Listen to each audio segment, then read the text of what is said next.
بسم اللہ الرحمن الرحیم احمدک اللہم یا مجیب کل سائل والصلاة والسلام علی من ہوا افضل الوسائل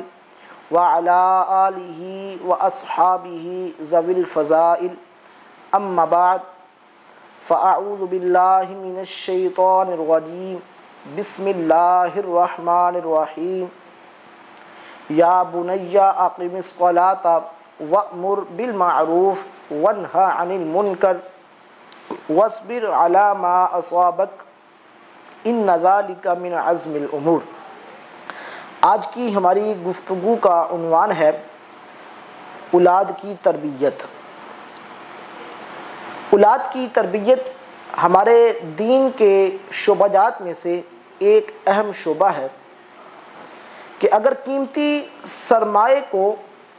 محفوظ کرنے کے لیے، محفوظ رکھنے کے لیے یہ انسان کی عقل کے تقاضوں میں سے ایک تقاضا ہے، تو پھر اولاد کے کردار کو محفوظ کرنا، اولاد کے کردار کو نبھانا، اولاد کے کردار کو نکھارنا، یہ بھی انسانی عقل کے تقاضوں میں سے ایک تقاضا ہے۔ اگر پنیری کاشت کرنے کے بعد اس کو پانی دینا، اس کی نگہداشت کرنا یہ ضروری ہے، تو پھر انسانی چمن کے ان پھولوں کی چھپی ہوئی خوشبوؤں کو مہکانا یہ بھی ضروری ہے۔ تو اولاد کے بارے میں سید عالم صلی اللہ علیہ وآلہ وسلم کے فرمودات سے پتہ چلتا ہے کہ یہ رب ذوالجلال کی رحمتوں اور نغموں کا ایک گلدستہ ہے، اللہ تعالیٰ کے خصوصی فضل اور اس کے کرم کا ایک حوالہ ہے۔ آپ صلی اللہ علیہ وآلہ وسلم نے ارشاد فرمایا، اذا ولدت للرجل جاریۃ، جب کسی انسان کے ہاں ایک بچی پیدا ہوتی ہے، بعث اللہ تعالی لہا ملائکہ، رب العالمین آسمانوں سے کئی فرشتوں کو بھیجتا ہے۔ ملائکہ یہ جمع کا صیغہ ہے، ملائکہ تو کئی فرشتوں کو بھیجتا ہے۔ اب وہ فرشتے اس گھر میں برکت کی سوغات لے کر آتے ہیں۔ اللہ رب العزت اس فرشتوں کو اس گھر میں جب بھیجتا ہے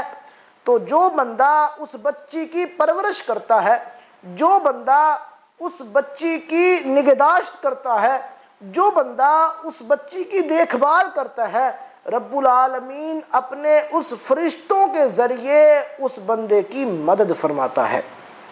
دوسری جگہ رب العالمین نے ارشاد فرمایا، اذا ولد للرجل غلام، جب کسی انسان کے ہاں ایک بچہ پیدا ہوتا ہے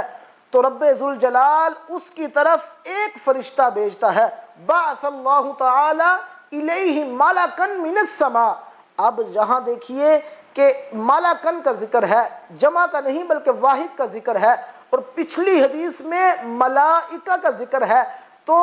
معلوم ہوا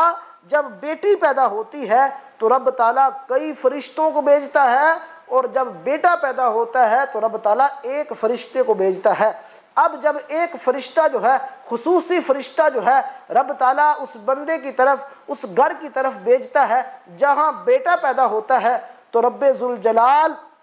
جب اس فرشتے کو بھیجتا ہے تو وہ فرشتہ اس بچے کی دونوں آنکھوں کے درمیان جو ہے وہ بوسہ لیتا ہے اور آ کر کہتا ہے کہ اللہ رب العزت نے میری اپنی طرف سے تجھے سلام بھیجا ہے، اللہ رب العزت نے اپنی طرف سے تجھے سلام بھیجا ہے۔ تو لہذا انسان کے گھر میں ولادت کا جو مرحلہ آتا ہے، خواہ بچہ ہو یا بچی ہو، یہ یقیناً اس کے رب کی طرف سے خصوصی رحمتوں کا نزول ہوتا ہے۔ یہاں پر یہ دیکھنا چاہیے کہ اولاد کی تربیت کیسے ہوگی، اولاد کی تربیت ہم کیسے کریں گے۔ تو سب سے پہلے نمبر پر اولاد کی تربیت کے لیے اس کے والدین ہیں۔ والدین کے سائے کے نیچے جب بچہ یا بچی رہتی ہے تو والدین جو سکھاتے ہیں بچہ وہی سیکھتا ہے، والدین جو سبق دیں گے بچہ اس سبق کو پک کر کر اپنے ذہن میں محفوظ کر لے گا، پھر پوری زندگی اس سبق پر عمل کرے گا۔ اگر والدین اچھا سبق دیں گے تو بچہ جو ہے اچھے کام کرے گا، اگر والدین برا سبق دیں گے تو بچہ برے کام کرے گا۔ تو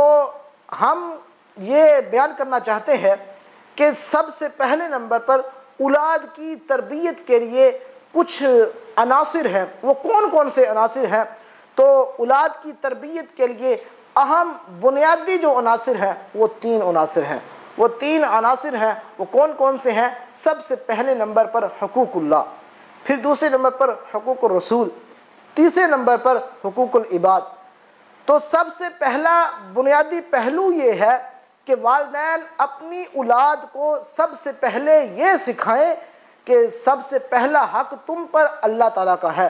جس نے تمہیں پیدا کیا ہے، کیونکہ رب ہمارا مالک ہے، رازق ہے، خالق ہے۔ اگر ہم اپنی اولاد کو یہ سکھائیں گے کہ اللہ رب العزت نے آپ کو پیدا کیا ہے، رب العالمین ہمیں کھلاتا ہے، ہمیں پلاتا ہے، رب العالمین نے ہمیں پیدا کیا ہے، رب العالمین ہمارا رازق ہے، ہمارا مالک ہے، جب ہم یہ سبق جو ہے، پہلا سبق جو ہے ہم اپنی اولاد کو دیں گے تو رب العالمین کا جو پہلا جو سبق ہے وہ اولاد پک کر کر اپنے ذہن میں محفوظ کر لے گی، پوری زندگی اللہ رب العزت کو ایک مانے گی۔ اور اس کے بعد جو ہے وہ حقوق الرسول ہے، رسول اللہ صلی اللہ علیہ وآلہ وسلم کا حق، یعنی کہ والدین پر فرض ہے کہ وہ اپنی اولاد کو یہ بتائے کہ ہم ایمان والے ہیں، ہم مسلمان ہیں تو کیوں ہیں؟ ہم اللہ رب العزت کے پیارے محبوب حضرت محمد مصطفیٰ صلی اللہ علیہ وآلہ وسلم پر اب جب تک ایمان نہیں لے کر آئیں گے اس وقت تک ہمارا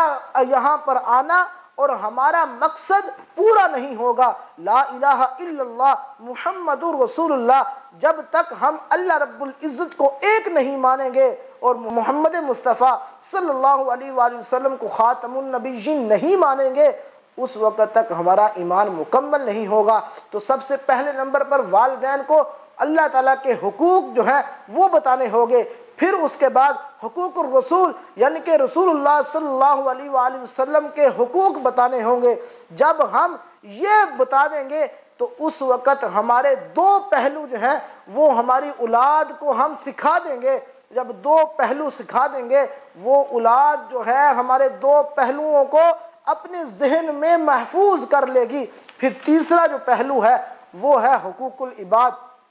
بندوں کے حقوق، کہ جب